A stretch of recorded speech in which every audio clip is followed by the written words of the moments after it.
Hello, नमस्ते दोस्तों। वीर smart institutes में आपका फिर से स्वागत है। आपके सामने फिर हाजिर हुए हैं नई वीडियो के साथ, नई एमसीक्यू के साथ। तो देखते रहिए हमारे चैनल को, बने रहिए।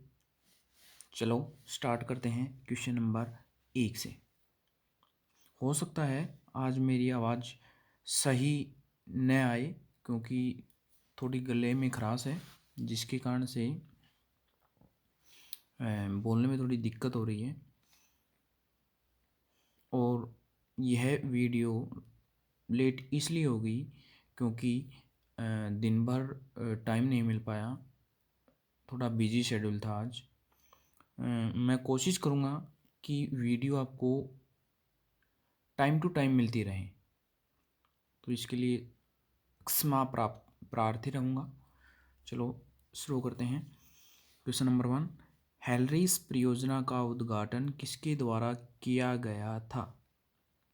जल्दी से आंसर देने का प्रयास करें। हमारे ऑप्शंस हैं ओम प्रकाश चौटाला, दीपेंद्र सिंह हुड्डा, मनोहर लाल खट्टर, इनमें से कोई नहीं। देखिए, तो हमारा आंसर होगा वो होगा ओम प्रकाश चौटाला। हेलरीज परियोजना है क्या? चलो सबसे पहले हम इसकी फुल फॉर्म देख लेते हैं। ये होती है Haryana land record information system. क्या होती है? हरियाणा लैंड हरियाणा, ठीक है। हरियाणा बना एच ए से, बता देता हूँ। एच ए, अल से बन गया हमारा लैंड, अल आर से बन गया रिकॉर्ड, रिकॉर्ड आई से बन गया इंफॉर्मेशन, इंफॉर्मेशन, और एस से बन गया हमारा सिस्टम। मतलब ये हुआ कि यह एक ज़मीन से रिलेटेड इंफॉर्मेशन प्रोवाइड करने के लिए तैयार किया गया एक सॉफ्टवेयर है, ठीक है। तैयार किया गया क्या है? एक सॉफ्टवेयर है। तो इससे हमें क्या मिलता है, यानी ज़मीनों का कंप्यूटराइजेशन हो गया। इसके आने के बाद में ज़मीन कंप्यूटर के थ्रू हमें सारा डाटा प्रोवाइड करने लगी ज़मीन का, हेलरीज परियोजना, ठीक है। नेक्स्ट क्वेश्चन पे चलते हैं। इसका आंसर था ओम प्रकाश चौटाला। नेक्स्ट, सॉरी, इससे रिलेटेड कुछ और इन्फॉर्मेशन और बता देता हूँ। यह जो परियोजना है ना, वो 1 नवंबर 2003 को शुरू की गई थी। और कहाँ पे चौटाला है? तो सिरसा है, सिरसा से। लेकिन जो पायलट प्रोजेक्ट के रूप में जो जिला चुना गया था वो कौन सा था, ये बताइए अब।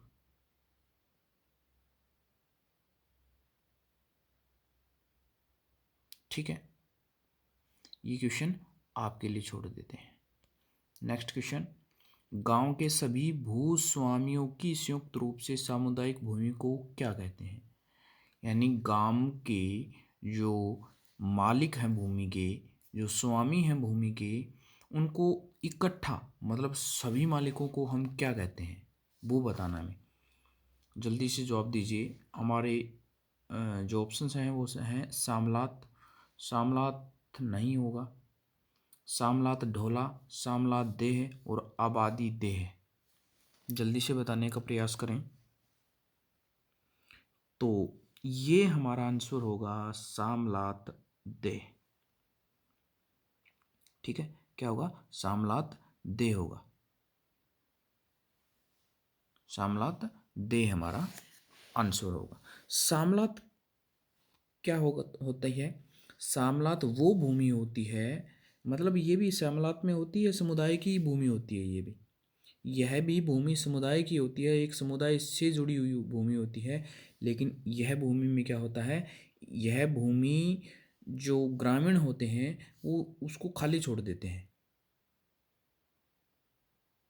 खाली छोड़ देते हैं, वो स्कूल के काम में भी आ सकती है, मतलब सामुदायिक प्रयोग कामों में प्रयोग करते हैं उस भूमि को। जोड़ बना लो, ओस धाल्य बनवा लो, जो चरने के पशुओं के हैं वो चराह बोलते हैं, वो बनवा लो।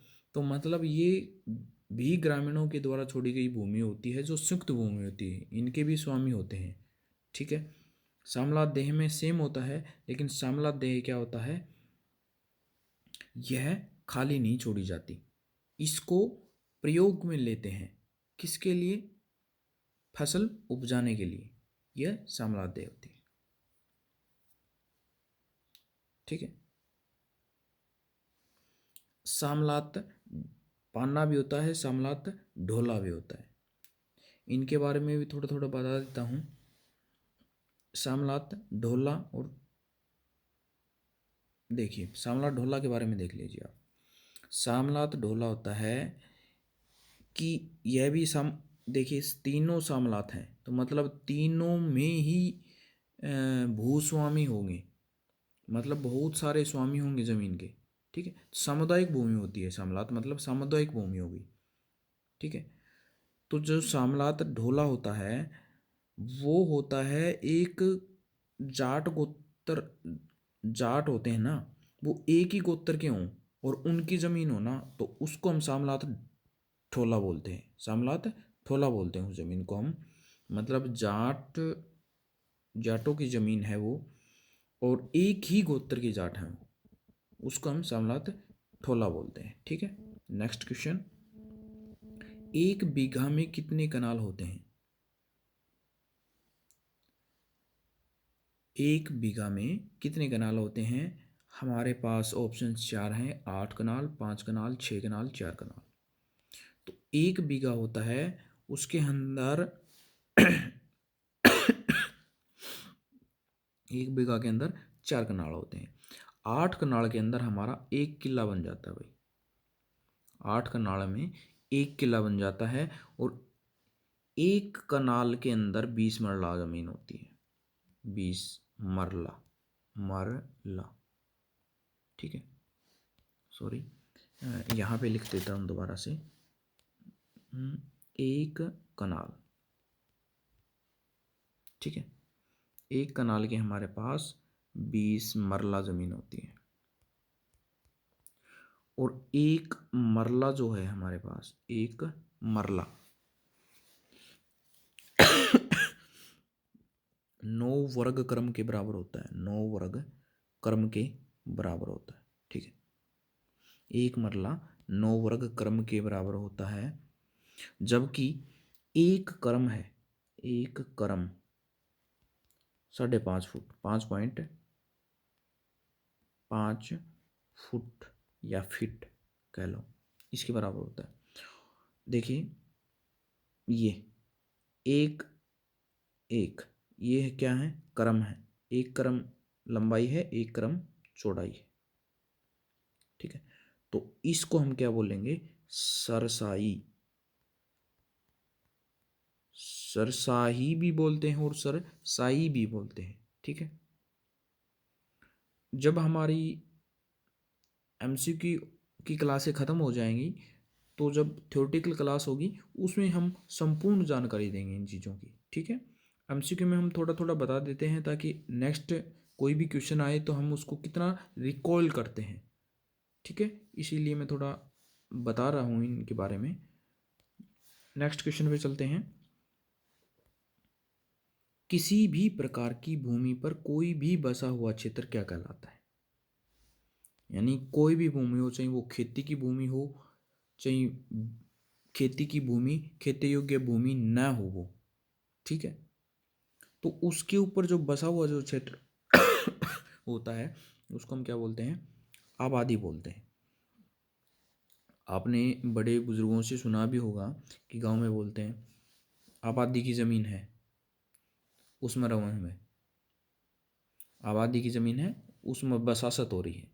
तो बसा हुआ होता है वो क्षेत्र, वो क्या होता है? बसा हुआ क्षेत्र होता है। ठीक है, बसा हुआ क्षेत्र होता है। इसके अंदर गैर मुमकिन भी आ सकती है, ज़मीन जो है वो गैर मुमकिन भी होती है, ठीक है। तो कृषि योग्य न हो तो वो कौन सी होती है ज़मीन कृषि योग्य जो न हो? पहाड़ हो गए, पहाड़ों के साथ में जैसे कि टिब्बा वाली ज़मीन है वो होगी, तलहट्टी हो गई, ठीक है।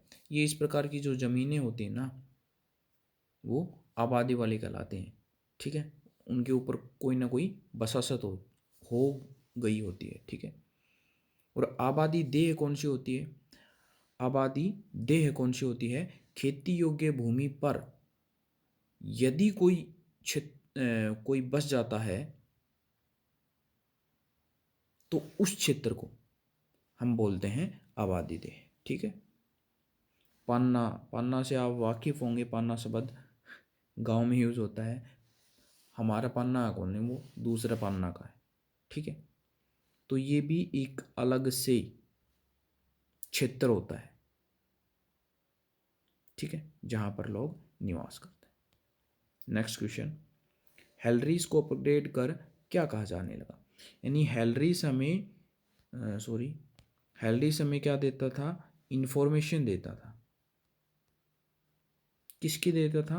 लैंड की, जमीन की देता है, ठीक है। यह एक सॉफ्टवेयर है। तो इसको अपग्रेड करके क्या कहा जाने लगा? ऑप्शन है एसक्यूएल हेलरीज, वेब हेलरीज, सॉरी शायद ये मिसप्रिंट है, वेब हेलरीज ही आएगा, ये एच नहीं आना चाहिए, ठीक है। ग्रेड हेलरीज, न्यू हेलरीज। तो यहाँ पे हमारा ऑप्शन होगा वेब हेलरीज कहा जाने लगा अभी इसको, ठीक है। अपग्रेड करके इसको क्या कहा जाने लगा? वेब हेलरीज। नेक्स्ट क्वेश्चन, निस्फी कौन सा भाग होता है? देखिए, निस्फी एक जमीन से जुड़ा हुआ शब्द है, ठीक है। तो निस्फी है वो कौन सा भाग होता है? देखिए, भाग का मतलब ये नहीं है जमीन का भाग, पैदावार का भाग होता है ये। किसका? पैदावार का भाग होता है ये, ठीक है। तो जमीन पे जो हम फसल उगाते हैं उनमें जो पैदावार होती है उनका भाग कहलाता है निस्फी, ठीक है। और ये कौन सा भाग होता है निस्फी? निस्फी जमीन का 1/2वां भाग होता है। 1/3 भाग को 1/3 बोलते हैं। 1/4 भाग को हम क्या बोलते हैं? चहाराम। जहाँ रहे राम वहाँ है चहाराम। तो 1/4 जो भाग है उसको हम चहाराम बोलते हैं, ठीक है। नेक्स्ट क्वेश्चन, जनूब किस दिशा को कहता है? दिशाएं 4 होती हैं, उत्तर, पूर्व, दक्षिण, पश्चिम। उत्तर, दक्षिण, पूर्व, पश्चिम। ये उत्तर, दक्षिण, पूर्व, पश्चिम, ठीक है। उत्तर, दक्षिण, पूर्व, पश्चिम। तो जनूब बताना में, जनूब हम किस दिशा को बोलते हैं? ये हमारा राइट आंसर होगा दक्षिण को। तो यहाँ पे है जनूब। अब दिशाएं बच गई 3। उत्तर सुमाल बोलते हैं, उत्तर दिशा को क्या बोलते हैं? सुमाल बोलते हैं। पूर्व दिशा को हम सर्क बोलते हैं और पश्चिम को हम गरव बोलते हैं, ठीक है। पश्चिम को हम गरव बोलते हैं, ठीक है, ध्यान में रखना है। हेलरीज परियोजना का उद्घाटन कब हुआ? राइट आंसर 1 नवंबर 2003 को। अभी पीछे बताया था, श्री ओम प्रकाश चौटाला, ओम प्रकाश चौटाला के द्वारा किया गया था, ठीक है। इस परियोजना का उद्घाटन कहाँ किया गया था? सिरसा के अंदर। 1 नवंबर को क्या होता है? सुशासन दिवस होता है, ठीक है ना। सॉरी, 1 नवंबर को हरियाणा दिवस, ठीक है ना। नेक्स्ट क्वेश्चन, एक क्रम में कितने फुट होते हैं? एक क्रम के अंदर कितने फुट होते हैं? हमने पीछे बताया था क्रम के बारे में ऐसे, बिग्गा क्रम, तो एक क्रम के अंदर 5.5 फुट होते हैं। ठीक है। नेक्स्ट क्वेश्चन, भूमि के क्षेत्र के मापन की पारंपरिक इकाई क्या है? भूमि जो हम मापते हैं, भूमि के क्षेत्र के मापन की, सबसे पहले हमें क्वेश्चन समझ में आना चाहिए। क्वेश्चन यदि हमें समझ में आ गया है तो हम उसका, यदि हमें पता भी नहीं है तो भी हम उसका जवाब दे सकते हैं। ठीक है। थोड़ी सी नॉलेज हमारी बढ़ जाएगी उस मामले में। ठीक है। तो कनाल, मरला, बीघा, किला। तो देखिए, यदि हम हल्का सा भी अपनी नॉलेज को टेस्ट करने चलते हैं तो हमें सब वो सारी बातें पता चल जाती हैं कि इसका मीनिंग क्या होता है, इसका मीनिंग क्या होता है। ठीक है। और आसानी से हम जो आंसर है उसको फाइंड आउट कर लेते हैं। तो कनाल जमीन होती है, मरला जमीन होती है, किल्ला जमीन होती है, बीघा तो मापने का काम कौन करता है? बीघा। तो जमीन को हम किस में मापते हैं? बीघा। बड़े बूढ़े बोलते भी हैं भाई कितना बीघा जमीन आओ है। ठीक है। ऐसे नहीं बोलते कितना किल्ला, बीघा, कितना बीघा अंबो राख्यो है। ठीक है। तो बीघा एक पारंपरिक इकाई मानते हैं हम बीघा को जमीन मापने की। ठीक है। 1 हेक्टेयर भूमि में कितने एकड़ होते हैं? 1 हेक्टेयर भूमि और 1 एकड़ भूमि, ये दोनों अलग अलग बातें हैं। ठीक है। तो 1 हेक्टेयर भूमि के अंदर लगभग 2.5 एकड़ के आसपास जमीन होती है। तो 2.5 एकड़ होगी, 2 से 1/2, 2 दूनी 4 और 1, 5/2 एकड़। जहाँ पर भी है वहीं ऑप्शन है हमारा। ठीक है। तो 5/2 एकड़ के लगभग होती है 1 हेक्टेयर भूमि में। ठीक है। नेक्स्ट क्वेश्चन, भारत में गेहूं का जीन बैंक कहाँ है? भारत के अंदर गेहूं का जीन बैंक है वो करनाल में है। ठीक है। यह प्रीवियस ईयर का पेपर है, उसका क्वेश्चन है एक। ठीक है। प्रीवियस प्रीवियस है ये। भारत में गेहूं का जीन बैंक कहाँ स्थित है? सेम ऑप्शन है, लुधियाना, नई दिल्ली, करनाल, कानपुर। तो हमारा ऑप्शन होगा करनाल के अंदर। ठीक है। कहीं कहीं आप देखोगे तो हमें देखने को मिलेगा नई दिल्ली, जो शायद महाराष्ट्र के द्वारा यहाँ पर स्थापित किया गया था। ठीक है। कुछ ऐसा है, विस्तृत जानकारी हमें भी नहीं है इनकी। ठीक है। गजेटियर शब्द है, गजेटियर, सॉरी, गजेटियर। ठीक है। गजेटियर शब्द है, हमें बताना है कि यह किस भाषा का शब्द कहाँ से लिया गया। तो यह क्या है? एक ग्रीक शब्द है।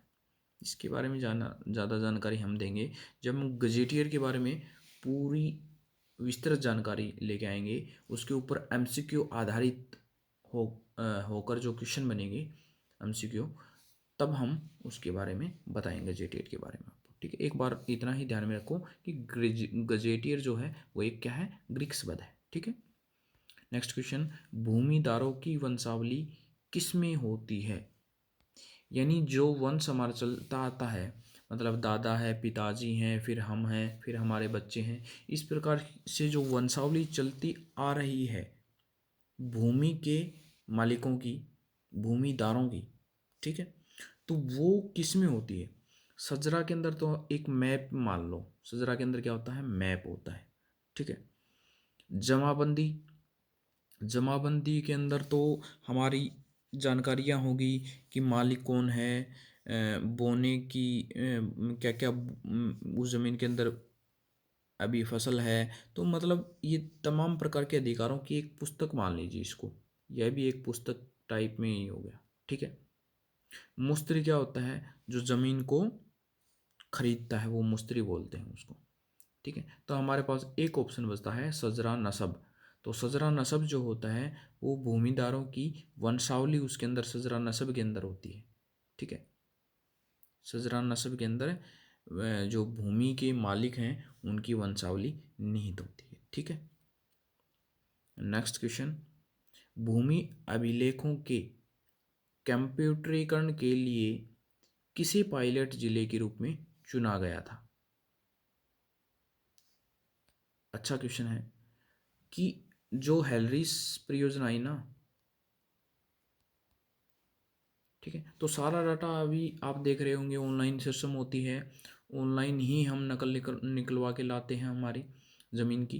तो सब कुछ काम ऑनलाइन हो रहा है सभी तहसीलों के अंदर हरियाणा में, ठीक है। तो इसका उद्घाटन भी हुआ था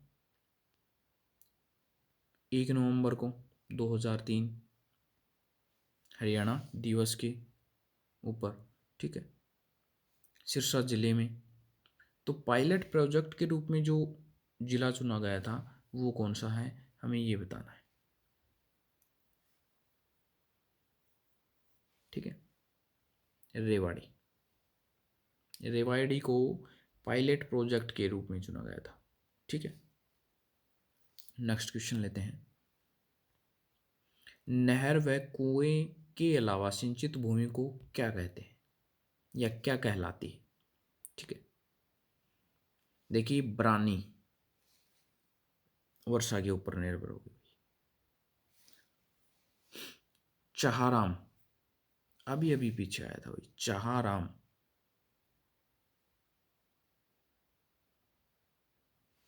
ये भूमि की पैदावार का भाग होता है, ठीक है। आबी, ठीक है, आबी चाही होती है कुएं द्वारा सिंचित भूमि।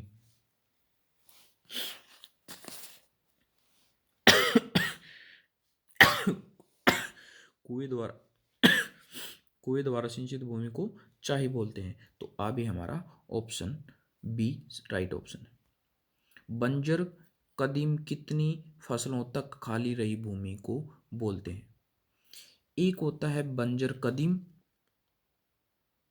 और एक होता है सॉरी सॉरी क्वेश्चन कहाँ गया क्वेश्चन। एक होता है बंजर कदीम और एक होता है बंजर जदीद जिद्दी, ठीक है। तो बंजर कदीम कद, देखिए कैसे सोचने वाली बात है। कद मान लेते हैं कि ऐसा है कि इसका कद बड़ा है, कदीम कद बड़ा हुआ, लेकिन दोनों की बात एक ही है कि यह भी बंजर है और यह भी बंजर है, बंजर जदीद और बंजर कदीम। तो कद बड़ा होगा तो 8 फसलों वाले को हम कदीम बोलेंगे और जदीद 4 फसलों वाले को बोलेंगे, ठीक है। ये ध्यान में रखना है। इस प्रकार से हम याद रख सकते हैं कि कद बड़ा हुआ लेकिन है दोनों बंजर। तो बंजर जदीद 4 फसलों तक जो खाली रही भूमि होती है उनको बोलते हैं और 8 फसलों तक जो खाली भूमि रहती है उसको बंजर कदीम बोलते हैं, ठीक है। Next question. हेलरिच परियोजना का उद्घाटन किस जिले में किया गया था? ये हमारा था हिसार नहीं, सिरसा जिला था हमारा। कौन सा जिला था वो? सिरसा जिला था। 1 नवंबर 2003 को किया गया था ओम प्रकाश चौटाला के द्वारा, ठीक है। नेक्स्ट क्वेश्चन चलते हैं। पिंड दीमा, ओए पिंड शब्द पंजाब से जुड़ा हुआ भाई, यहीं से हम बता सकते हैं, ठीक है। पिंड पंजाब से जुड़ा हुआ है, पंजाब। माँ वैसे देखें भारत माँ, एक होती है धरती माँ, तो माँ धरती से है, यहाँ पे धरती से जुड़ा हुआ शब्द है, ठीक है। तो देखिए माँ को हटा दीजिए, जमीन तहसीलदार को हटा दीजिए, एक पटवारी, ये 2 बच गए। क्यों? क्योंकि पटवारी के पास ही ज़मीन का जो मतलब ज़्यादातर जो काम करता है वो पटवारी करता है ज़मीन से रिलेटेड। तो एक ज़मीन हो गया, एक पटवारी हो गया। पिंड दी माँ, ठीक है। तो ज़मीन तो ये नहीं है कि भाई गांव में ही हो, शहरों में भी होती है। तो इसको भी हम ऑप्शन को ख़त्म कर देते हैं। हमारे पास ऑप्शन क्या बचता है? पटवारी। पिंड दी माँ, तो गांव में ही पटवारी आता है, जमीन का लेखा जोखा रखता है, उसका काम करता है, तो इसलिए पटवारी को हम पिंड दी माँ बोलते हैं। और कौन से स्टेट के अंदर बोलते हैं? पंजाब के अंदर बोलते हैं। हरियाणा में पटवारी ही बोलते हैं, ठीक है, तो पंजाब में बोलते हैं इसको। नेक्स्ट क्वेश्चन, भूमि अभिलेखों का कंप्यूटरीकरण नामक योजना कब शुरू की गई थी? मतलब ये है जो मतलब भाई कंप्यूटर के ऊपर सभी काम होने लगा, सभी तहसीलों के अंदर ज़मीन से रिलेटेड। तो इस योजना की जो शुरुआत है वो कब की गई थी? शुरुआत सबसे पहले मैंने बता दिया कि रेवाड़ी के अंदर की गई थी, पायलट प्रोजेक्ट के रूप में उसको चुन लिया था हमने। अब बताना है कि शुरुआत हुई कब थी। ये शुरुआत हुई थी 1990 से 91 वर्ष 1990 से 91 में, ठीक है। तो आज के लिए इतना ही काफ़ी है। वीर स्मार्ट इंस्टीट्यूट्स की ओर से आप सभी को धन्यवाद। जय हिंद, जय भारत।